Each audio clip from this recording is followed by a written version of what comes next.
Welcome to another episode of the Looking After Nature podcast, where we hope to bring you closer to nature and wildlife in Hampshire.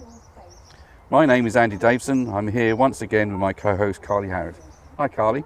Hi Andy. And today we've come to one of our county farms near Winchester.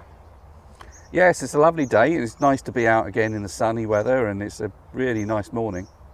It is, and we can hear lots of birds singing. So we've come here today to talk about farming, and we've got a couple of special people to talk to, haven't we? We have.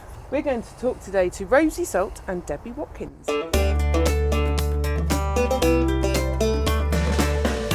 Morning Rosie, how are you today? Morning Andy, I'm very well thank you. You? Yeah, I'm fine. It's lovely to get out. We're quite early start, but it's a lovely morning. Although we're on a farm, we've got the motorway quite close, but it's not too intrusive. It's quite lovely here, isn't it? This is a really lovely spot actually, just on the outskirts of Winchester, by the water meadows, near St Cross. It's a lovely spot. Now you work for the County Council, you're not part of the Countryside Service, you work closely with us, but what do you actually do? I am in the Rural Estates team and we manage the County Farm service as well as helping to look after the other rural sites that the council holds. So say county farms, I mean somebody might be a bit surprised that the County Council owns farms, so why do they own farms? So they were established in the interwar years and grew from there under legislation designed to support entry into the farming industry for appropriately qualified new entrants. Initially to help produce food, but now it's to support and keep the rural economy going. So is it for new, I mean clearly it can be quite difficult for young farmers and new entries to come in and buy a farm. Is it there to support them partly? Yes, obviously not everyone is lucky enough to be able to buy a farm. They're rather expensive, and not everyone who has, you know, the skills, enthusiasm and ability to be a farmer happens to be lucky enough to be a farmer's son set to inherit one. So the county farms are there really for those who have that drive and enthusiasm and, you know, business know-how for farming, to have that opportunity in their own right to farm under their own steam and see where they can take themselves. So you've got the River Itchen just beyond there, I think, which is one of the famous chalk streams in Hampshire, but it's not, the Triple SI isn't just the Itchen, although it's called the River Itchen Triple SI, it's not just the river. You've got these bits of water meadow and lush grass on either side as well, which that is an example of, isn't it? Yes, tenant here, he only took over the farm in 2019, is young and enthusiastic, and he's currently looking into different environmental schemes that he might be able to enter that would help to support him looking after those meadows for the years to come. Because one of the things that the countryside gives us, we talk about looking after nature, so nature can look after us. Clearly it's got clean water and pollinators and carbon sequestration, but food is one of those things as well. So we have to make sure, you know, we can't rewild or set everything aside for countryside, so we have to farm to produce the food that we need, don't we? We do, and I would like to think that there's a bit of a sea change in people wanting more nowadays to support their local farmers and buy more locally. The beef from this holding is sold to local butchers and can be found in local pubs. He has some pigs here that he is growing in partnership with a local butcher who makes award-winning sausages.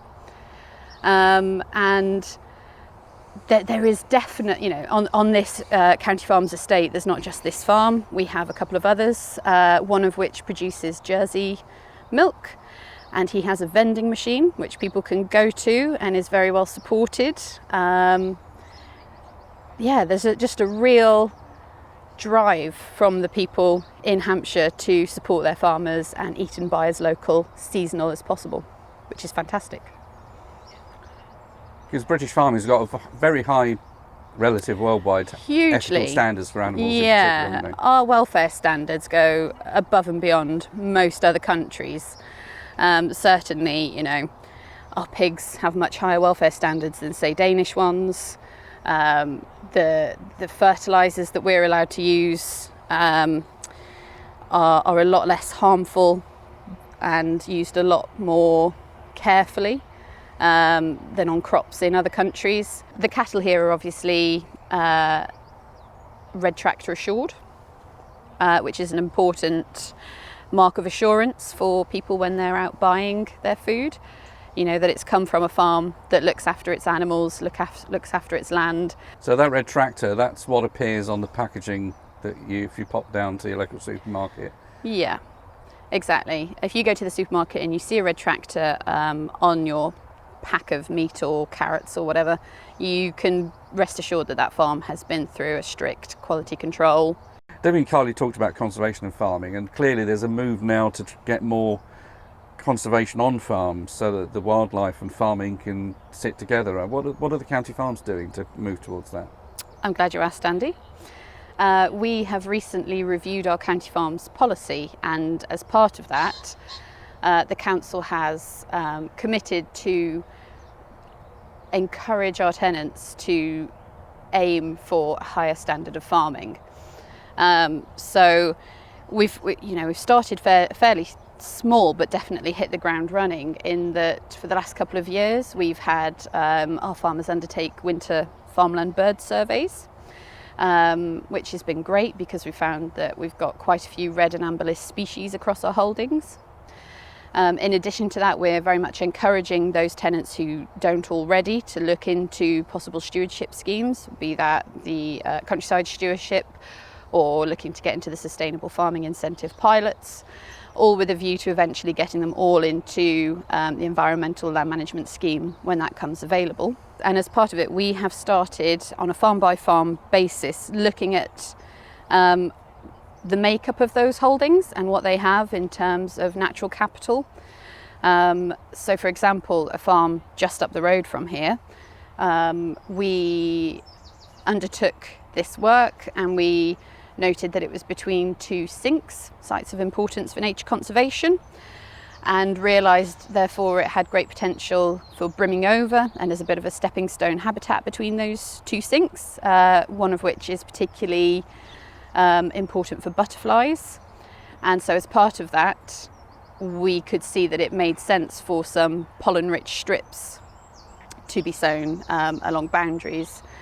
And the idea of these is that we don't necessarily dictate to the farmers what we think should do. It's to give them the information so that they can take ownership and pride in coming up with a plan to improve that holding's biodiversity and sustainability.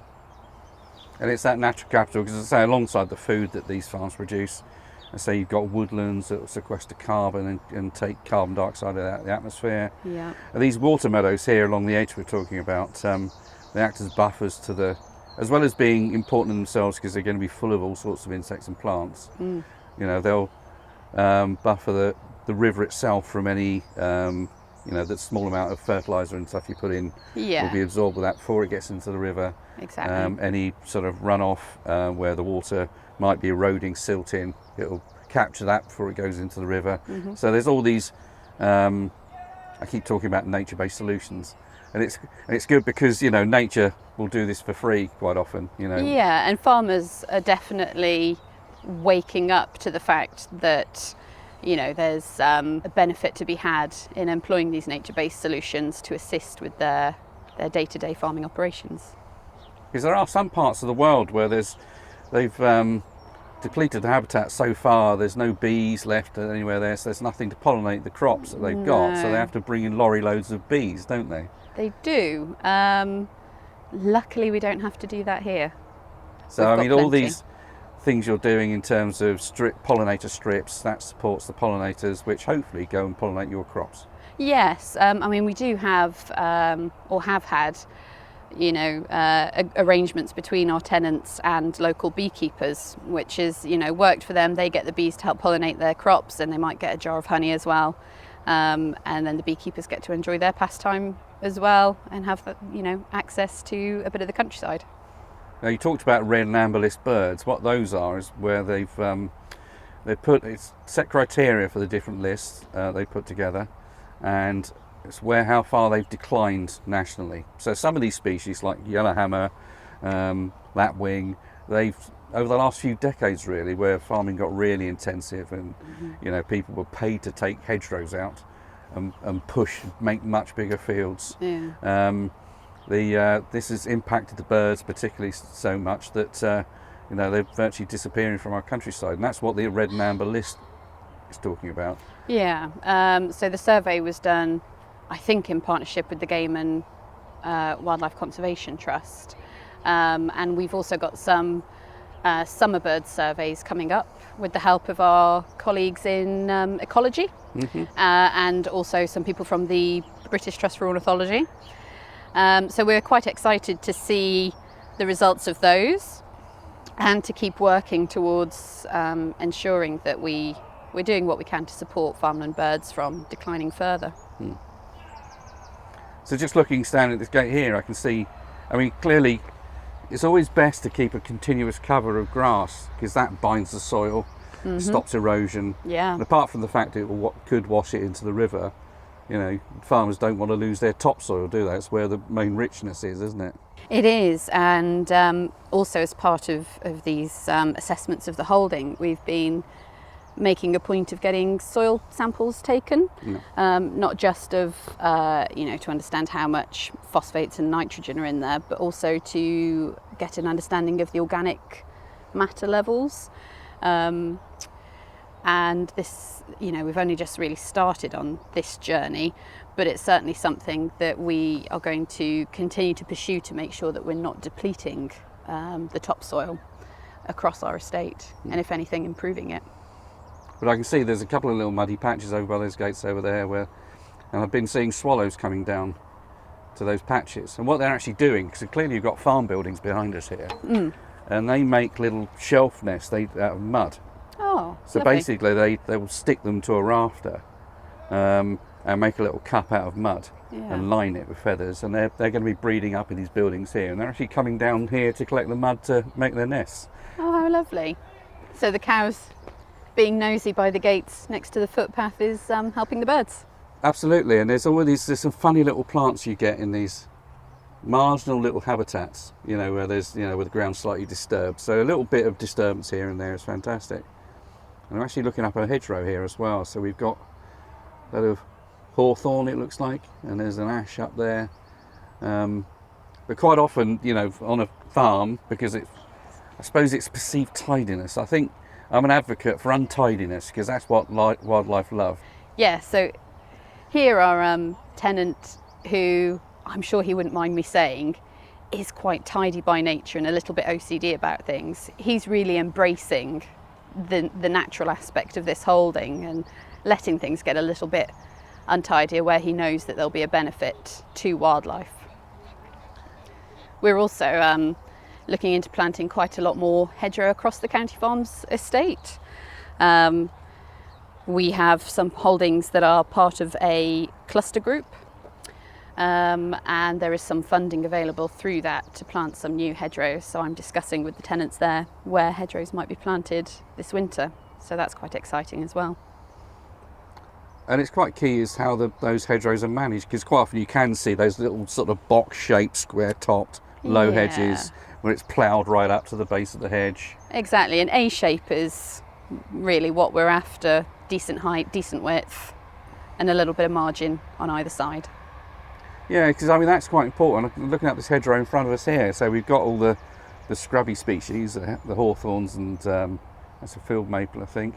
But also you've got this, as you say, an A shape, so the tall bit of the hedge with some standard trees in quite often.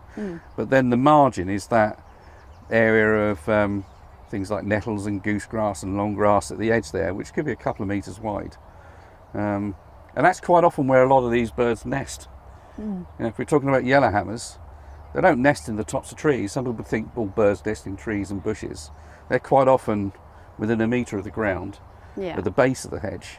And something like a whitethroat, again, which is another typical farmland bird, they'll nest in the nettly bits. So they like the hedges to sing from and feed in, but they'll nest in the bit next to the hedge. So that's why it's quite important to develop these areas and not go right up to the margins. Yeah. Well, it's been good to meet you out here, Rosie. It's a lovely day, and it's nice and early in the morning, which is always good. And it's always good to see, as I'll probably keep saying on these, to see you in person as opposed to on a screen.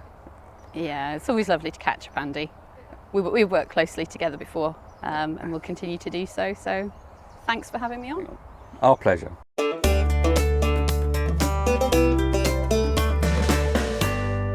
Hi Debbie. Hi Carly. So you are the Rural and Land Manager for the Countryside Service, aren't you? What does that mean? That means that I oversee a number of our teams working out on our rural sites across Hampshire, of which we've got quite a few. You're not just a manager with the Countryside Service, you're also a farmer in your spare time? Yes, indeed I am. At home, I'm part of an enterprise where we have dairy. We're a mixed farm actually, which includes arable, dairy, beef, and sometimes sheep.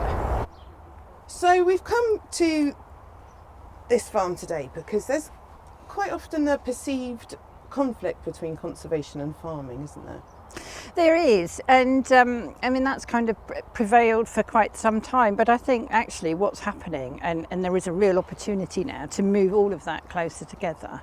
You know, lots of farmers are actually managing their farms very sustainably and are actually very active in enhancing the wildlife on their farms. Yeah, it's not all about ripping out hedgerows and chucking chemicals everywhere anymore, is it? No, it isn't, and it is actually still quite highly regulated, so those things, you know, it's quite difficult to sort of do these things. But apart from that, on top of that even, a lot of farmers are kind of leading the way in actually looking at how they can enhance their farms for many things, for clean water, for wildlife, to produce sustainably produced food and local food that's really high quality. And there's no need anymore, is there, to produce food at the expense of wildlife? No, I think it can be done, and the beauty is that all farms are different, all countryside's different, and that in itself creates the diversity that we could be, you know, taking advantage of for wildlife. And the farm we're here today, I can hear all sorts of birds singing. I'm looking at a nice Herefordshire bull and some lovely hedgerows and long grass, and also some lovely water meadows. We have, in these water meadows, the sites of special scientific interest, and the farmer has actually started to manage those really sympathetically with no fertiliser inputs. He regulates how much the grazing is, and consequently what he gets is some really nice looking meat potentially, and it's all farming clean water as well as some really nice wildlife rich grassland. Yeah, and I bet those steaks taste a bit nicer than... Well, they do say that that meat grown on wildlife rich grassland is tastier and better for you. Yeah, definitely. Farming needs wildlife to help produce its food, doesn't it?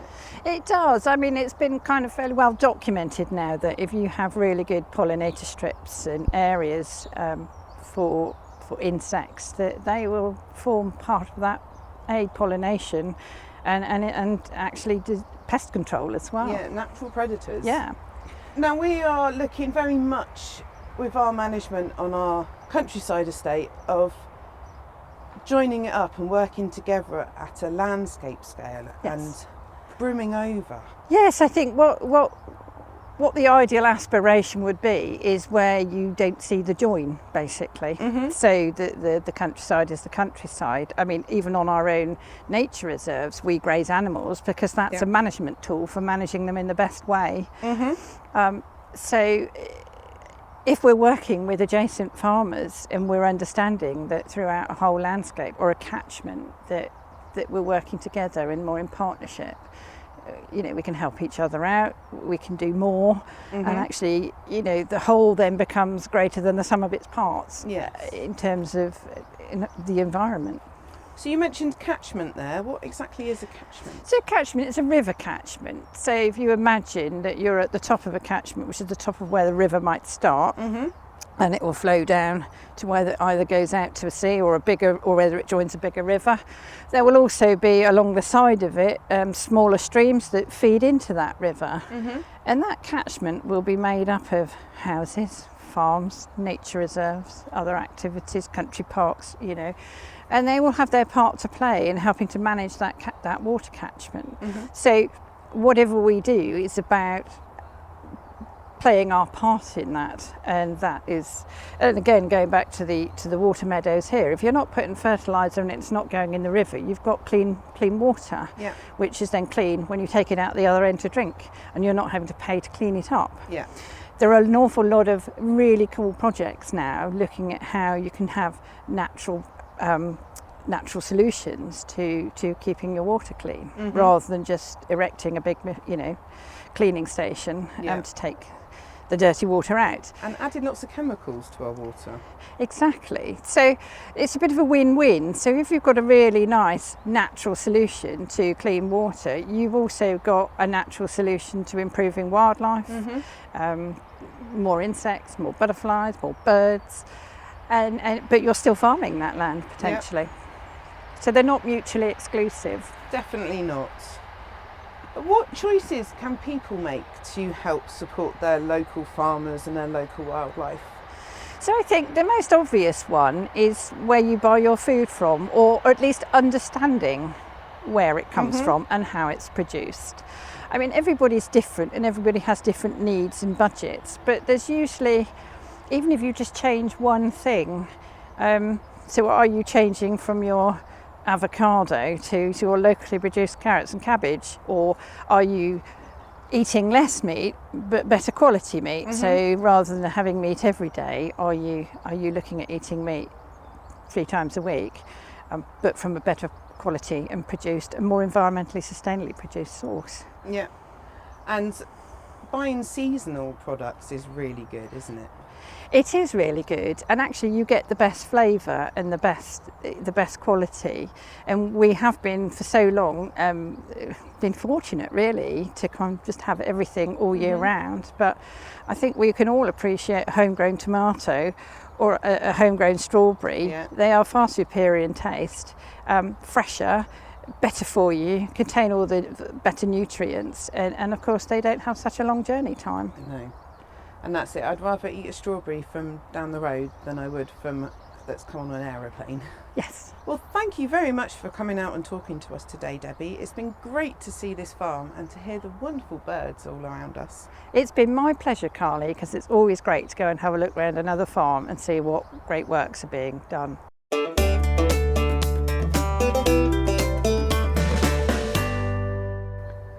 It was great to hear about the farming that we do in the county, as well as the work that's being done with conservation and farming right across the country, isn't it? It is, and they're not just farms anymore. They're much, much more than that. They are wildlife-rich areas. And I can hear we've actually got loads of house sparrows here. Their species decline quite a lot, but they find loads of places to nest in a farmyard like this, as well as spilt seed and stuff like that. There's lots going into the rafters of the barn over there.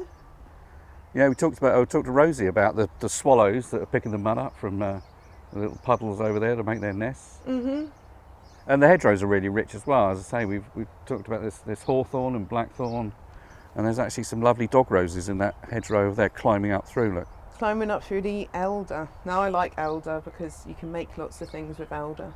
Elderflower cordial, elderflower wine, elderflower champagne even.